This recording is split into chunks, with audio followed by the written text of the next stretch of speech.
Ang magkapatid na pusa, para lang tao yan. Nag-aalagaan, naglalambingan, iingatan ng isa't isa. Ayan, doon nililinis niya yung kapatid niya. Nililinis na kanyang baby siblings. Diba? Magkakapatid. Kahit sa tao, ganyan din. May mamahalan. May iingatan ng bawat isa. Inanay. Ang cute nila.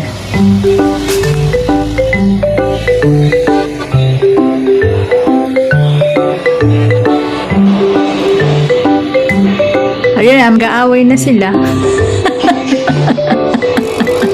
Diba, ganyan din yung magkakapatid.